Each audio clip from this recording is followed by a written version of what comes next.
Shalom keluarga damai, kembali lagi dalam Sapaan Damai Sejahtera 12 Februari 2024. Mari Bapak Ibu Saudara, sebelum kita merenungkan firman Tuhan, kita mau bersama-sama bersatu di dalam doa.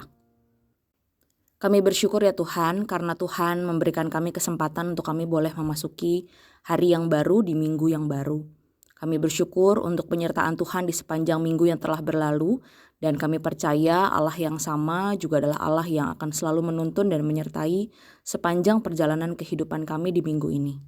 Oleh sebab itu ya Tuhan, kami mau kembali memulai hari ini di dalam kasih karunia Tuhan dan di dalam kebenaran firman Tuhan yang kiranya boleh menjadi kekuatan, menjadi penuntun bagi kehidupan kami. Terima kasih Tuhan Yesus, di dalam nama Tuhan Yesus kami berdoa dan siap untuk mendengarkan firman-Mu. Amin. Bapak Ibu Saudara, hari ini tema perenungan firman Tuhan kita adalah no golput. Dan firman Tuhan yang akan kita sama-sama baca pada hari ini adalah Roma 13 ayat yang pertama hingga ayat yang ke-7, demikian bunyi firman Tuhan. Roma 13 ayat yang pertama hingga ayat yang ke-7, kepatuhan kepada pemerintah. Tiap-tiap orang harus takluk kepada pemerintah yang di atasnya, sebab tidak ada pemerintah yang tidak berasal dari Allah. Dan pemerintah-pemerintah yang ada ditetapkan oleh Allah. Sebab itu barang siapa melawan pemerintah, ia melawan ketetapan Allah. Dan siapa yang melakukannya akan mendatangkan hukuman atas dirinya. Sebab jika seorang berbuat baik, ia tidak usah takut kepada pemerintah. Hanya jika ia berbuat jahat. Maukah kamu hidup tanpa takut terhadap pemerintah? Perbuatlah apa yang baik dan kamu akan beroleh pujian daripadanya. Karena pemerintah adalah hamba Allah untuk kebaikanmu. Tetapi jika engkau berbuat jahat, takutlah akan dia. Karena tidak percuma pemerintah menyandang pedang. Pemerintah adalah hamba Allah untuk membalaskan murka Allah atas mereka yang berbuat jahat. Sebab itu perlu kita menaklukkan diri bukan saja oleh karena kemurkaan Allah, tetapi juga karena suara hati kita. Itulah juga sebabnya maka kamu membayar pajak. Karena mereka yang mengurus hal itu adalah pelayan-pelayan Allah. Bayarlah kepada semua orang apa yang harus kamu bayar. Pajak kepada orang yang berhak menerima pajak. Cukai kepada orang yang berhak menerima cukai. Rasa takut kepada orang yang berhak menerima rasa takut. Dan hormat kepada orang yang berhak menerima hormat. Sedemikian jauh pembacaan kita pada hari ini. Bapak Ibu Saudara, dalam firman Tuhan, Paulus mengajarkan bagaimana hubungan umat Kristen dan pemerintah. Khususnya seperti apakah pemerintah yang baik dan bagaimana orang Kristen harus bersikap terhadap pemerintah tersebut. Pada waktu Paulus menulis surat ini dan memberikan nasihatnya kepada jemaat di Roma, kondisi pemerintahan di Roma dan aparatnya pada waktu itu jauh lebih buruk daripada keadaan kita saat ini. Paulus menulis surat ini ketika Nero yang menjadi kaisar Roma, sekitar 54 hingga 68 Masehi. Ia bersikap sangat kejam terhadap orang-orang Kristen.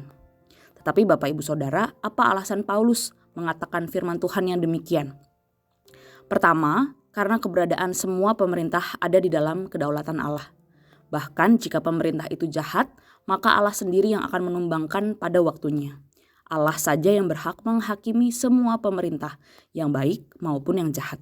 Selain itu, waktu untuk jatuh bangunnya pemerintah bukanlah dari kita sebagai manusia, melainkan Allah sendiri. Maka ketika kita enggan untuk takluk, taat pada pemerintah, berarti kita sedang melawan ketetapan Allah.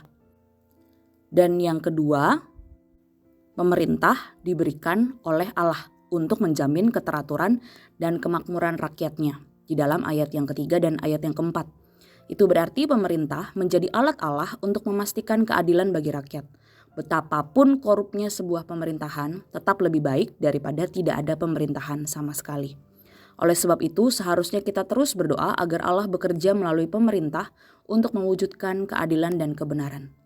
Bapak Ibu Saudara, beberapa hari lagi kita akan segera melakukan pemilihan umum yang kita nanti-nantikan selama beberapa waktu terakhir ini untuk menentukan siapa-siapa saja yang akan melanjutkan tongkat estafet dan duduk di bangku pemerintahan. Tentu setiap kita berhak memilih siapapun dari antara calon pasangan yang sudah ada. Setiap warga negara diberikan hak dan kesempatan untuk menyuarakan pilihan bagi Indonesia. Siapapun yang menjadi pilihan Bapak Ibu Saudara, kita berhak memilih. Dan hak memilih adalah sebuah anugerah, kesempatan yang Tuhan berikan untuk setiap kita boleh berkontribusi bagi Indonesia. Di satu sisi mungkin di antara kita memiliki perbedaan pendapat dan mungkin masih ada di antara kita yang sulit untuk memilih atau bahkan memutuskan untuk tidak memilih karena dirasa tidak ada yang tepat. Pada akhirnya secara sengaja kita memilih untuk golput atau tidak memilih. Dalam bagian firman Tuhan hari ini, Tuhan mengingatkan kita untuk tunduk kepada pemerintah. Pemerintah yang adalah hamba yang dipilih di dalam kedaulatan Allah dan tidak ada pemerintah yang tidak berasal dari Allah. Pada dasarnya setiap kita adalah anak-anak Allah yang sudah memiliki kewarganegaraan sebagai warga negara kerajaan sorga selama kita berada di dunia. Tetapi kedaulatan Allah itu terus dinyatakan bahkan hingga pemerintahan yang ada di dunia saat ini. Sebagai warga kerajaan Allah, biarlah kita pun tunduk dan percaya bahwa Allah Raja di atas segala raja berdaulat atas kehidupan kita. Dan kita percaya bahwa Dia jugalah yang akan menyertai bangsa Indonesia dalam segala hal yang akan terjadi. Bagian kita adalah taat kepada Allah lewat kehidupan kita di dunia ini.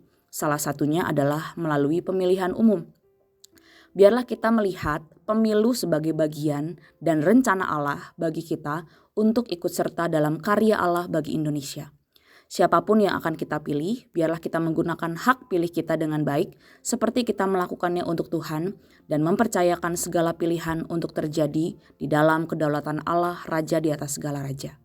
Bapak Ibu Saudara, jangan sampai kita menyia-nyiakan kesempatan ini secara sengaja. Mari kita pakai kesempatan yang Tuhan berikan untuk berpartisipasi, berkontribusi bagi karya Allah di Indonesia lewat pemilu. Berdoalah dan pilihlah dengan tepat. Kiranya Tuhan menolong kita dan memberikan kita hikmat. Selamat memilih, Tuhan Yesus memberkati. Mari kita berdoa. Tuhan Yesus, kami bersyukur untuk kesempatan hari ini kami boleh dengar firman Tuhan. Bagaimana dunia ini diciptakan oleh Allah dan bahwa dunia ini berada di dalam kedaulatan Allah. Allah lah yang menjadi raja di atas segala raja, pemimpin kehidupan kami. Oleh sebab itu ya Tuhan, firman Tuhan hari ini mengingatkan kami bahwa ketika kami berada di dunia ini, ketika kami boleh berada di satu bangsa yang Tuhan tempatkan, itu adalah suatu anugerah yang Tuhan percayakan untuk kami. Dan kalaupun kami boleh memilih, kami rindu ya Tuhan, hal ini boleh kami terima dengan ungkapan syukur dan kami boleh terlibat di dalam karya Allah yang besar di tengah-tengah bangsa Indonesia ini. Tolong kami boleh memilih dengan tepat, tolong kami boleh memilih dengan bijak. Tuhan, kami mau menyerahkan bangsa negara kami ke dalam tangan Tuhan.